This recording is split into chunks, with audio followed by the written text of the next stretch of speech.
So I am making a convex piece. So this one is going to be rising up from the background. All right. So for this, I need to cut out my largest piece first. And then I'll cut the smaller and smaller and smaller, which is the opposite way than cutting them out for concave. Because when you do concave, you cut out the middle first. So, and there's a video on that, the one with the heart. So the first thing, so I have to cut everything and draw everything twice. So here's my sketch that I did, and I want to make sure that it's nice and centered on the paper. So if your sketch is kind of like wonky over in the corner, you should redraw it out so that it is centered nicely on your paper. Or, you know, you could cut a piece off the bottom and tape it to the top if it's too low or too high. But you want to make sure that you're using this as, actually, you know what? It doesn't matter.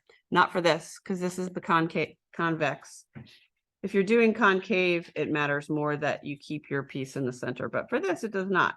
So you start out with a bottom piece. So I have all my paper over here ready, and my bottom piece is going to be the blue background. And so I'm not cutting anything from the blue. So I'm just going to go ahead and cut out. And you know what? I can cut this out with scissors or a knife, but I'm just going to cut it with a knife because you'll have knives available. So you can cut with scissors or a knife, but some of the more complex details, like insides of things, you're going to want to cut with an X-Acto knife. So I'm going around just like the outside edges of the pencil, although it doesn't really matter on here because it's the template. So when you're cutting with an X-Acto knife, you want to make sure that you're holding it like a pencil and letting your finger guide. And see the angle? I'm holding it at probably like a 60-degree angle. But you want it, the edge of the X-Acto knife is a sharp blade. Let me see if I can get this in. It's like working in a mirror. So this edge right here is very sharp. So I want to have this edge laying into the paper. And I'm always cutting on a mat, and I'm pushing that into the mat. So you should feel it really going into the mat. And then you want to turn your paper as you cut. You don't want to try to contort yourself. So once I get to here, I'm done turning my arm. I don't want to turn it anymore because that's uncomfortable. And if I'm uncomfortable, I'm not going to have good control. So I've cut out that whole top part. And then this part's kind of easy. I'll just come down. And all your knife blades are brand new and sharp, so you shouldn't have any problem. And if you like, you can always kind of tear off the excess paper and get rid of it. Well, it's not going to go in the recycle. And then I'm just going to work my way around, and I'm cutting out my first shape. And then you're going to cut. I'm going to trace that onto the second layer and cut that out. Okay, so here's shape. This is the bottom. This is number 2. Okay, so I am just going to cut out. Now, if you know, you don't have to use a whole piece of paper for every single thing, right? You can use a half sheet if it fits. And then you could put the half sheet into a little pile of scraps. Maybe somebody else would want to use it.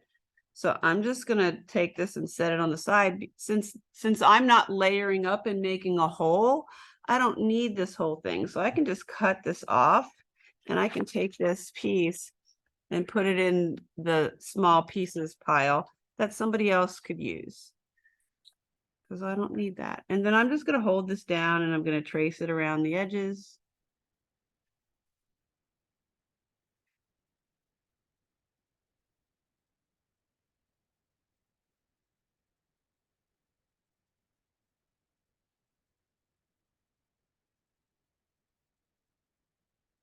And if you're not sure if you got everything, you can always keep holding it and just kind of lift one part. That's on there.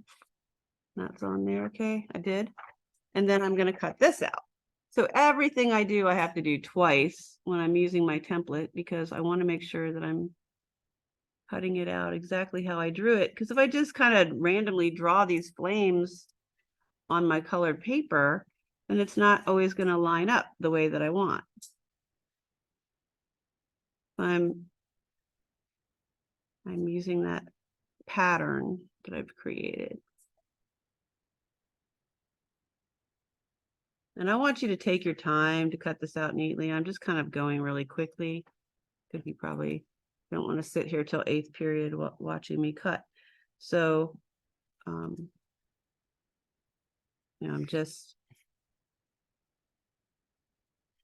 taking your time, doing a nice, neat job.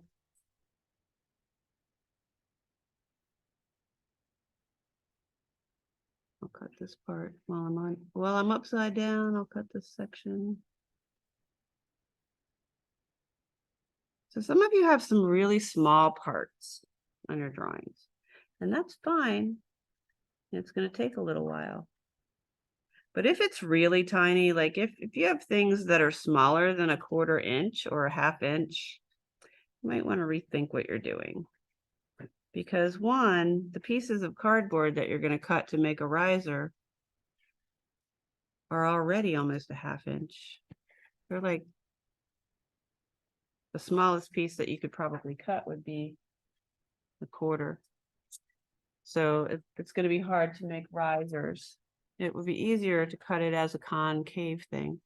So now I have this, and I want to make sure that it's the same as my pattern, right? It's going the right direction. Then I'm going to flip it over. And I'm going to use some glue stick. And just going to push it up, and I'm going to use a little knife, and I'm going to butter my cardboard. So I want to put on enough that you can kind of see it, but not like too much, like about like that. And then I'm going to put them. So I would probably want smaller ones, and I would probably put them up into the flames, like maybe up here. But since I didn't cut them, I'm not going to worry about it right now. But you want to put them up near the parts that you want to see raised up. I'm going to put that there. And you don't want to smash it down too hard, right? So, because it's got this corrugated piece in the middle that separates the cardboard from the 2 layers. See those little waves in there? If you smash it, then it's just going to flatten it. And then what's the point, right? You might as well just not even be using them. So when you're using your little, I don't know, I'm going to try to get some popsicle sticks. I have a few plastic knives. When you're using that, get yourself a piece of printer paper and just set it on the middle of your table and leave it there so you can set the knife, like down on the paper. So it's not getting glue all over the table. So I just have my little knife over here on my paper, and I'm just going to keep dipping into that glue stick. All right, so there I have my first piece, and I'm putting it on this blue background. And since this is the biggest, I can decide where I want it to go. So it's just going to go in the middle. I need to put more glue on the outside, right? I got them glued down here, and it's going to take a little bit to dry. So you want to leave your pieces laying flat. You don't want to just kind of, don't pick them up too much. Just pick it up by the bottom sheet and put it in a safe spot on your shelf. All your shelves should be clean with nothing else on them except for this and your drawing. Now I got this glued, and I'm going to stick it down to the paper. So now I have, so then you're going to just gently pat it where you've got those pieces of card. See how this piece right here, well, you probably can't see it as easily in the video, but it's laying on the paper. So I would want to put like a little piece under here. I would probably put a tiny piece, but see how it's kind of, well, it's kind of sticking out a little bit. So you want to cut something small and put it under that. I'm not going to do it though, because I'm not going to spend all my life doing that. But you can see that it's raised up. But you see that one little part, it's kind of like laying flat. All right, so I'm going to move that, set it over, and I'm going to cut out the next piece. And it's an easier shape. It doesn't have quite so many curves. So this is layer 3, right? The bottom is 1. That first piece that I just put down is 2. And now this is 3.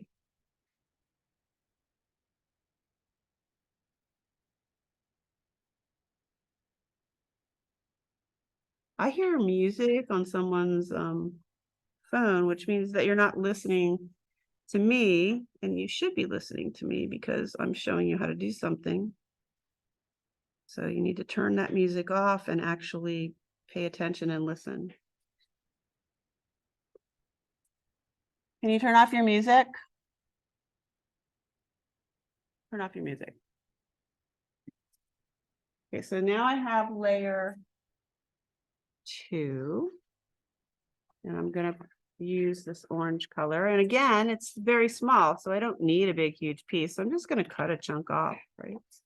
And I can put this, extra piece in the bigger pieces or smaller pieces pile. And then I just need to trace this shape.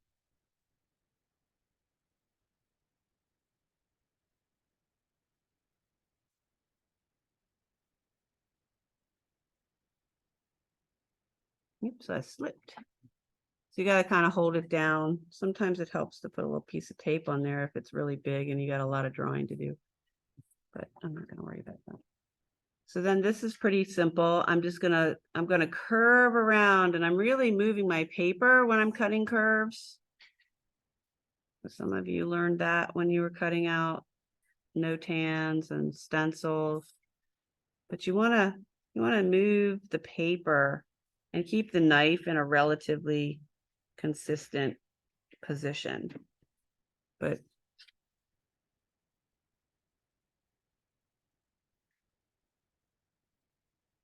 so I'm kind of going at a 45-degree angle, and I'm holding my knife low to the table because I'm letting that razor blade cut into the mat.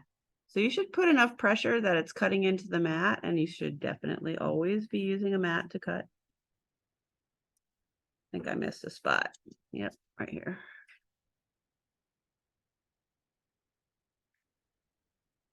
Okay, so now I have the second piece, and I'm going to check it against my little template to make sure that I did it the right way.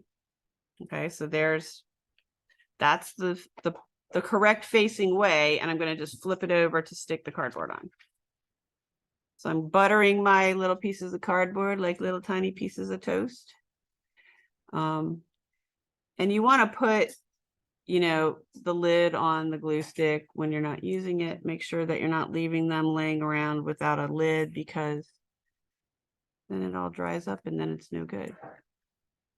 I don't want to throw away glue sticks. I want to be able to use them up. So, not putting too much on, just enough that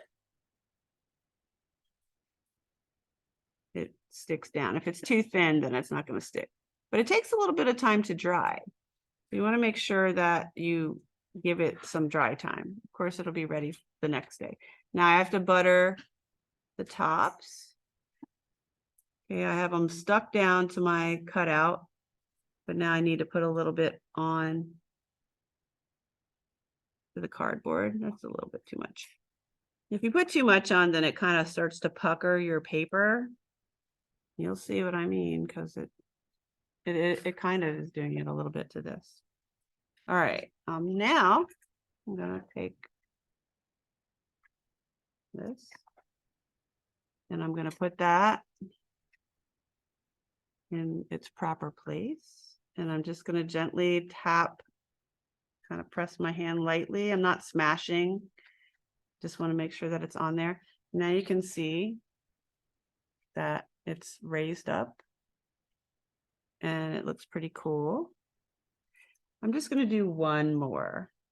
So we'll do a little light orange. So I'm done with layer 3. So I've got blue, red, orange for 1, 2, 3. I'm going to cut off and cut out number 4. So I'm just quickly cutting that shape out.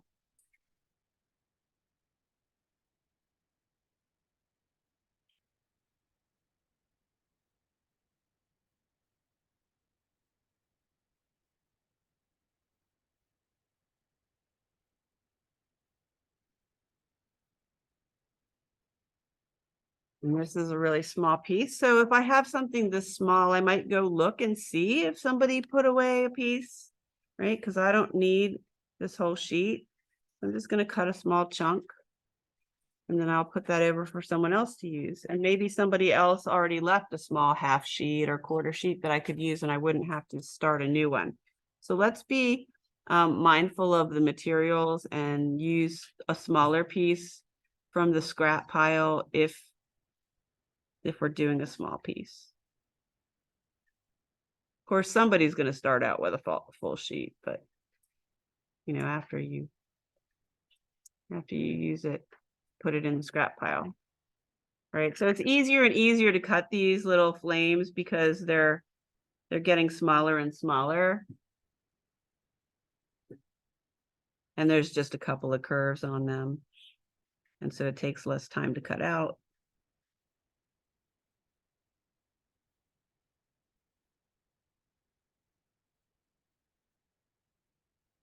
And I don't have to put as many pieces of cardboard on.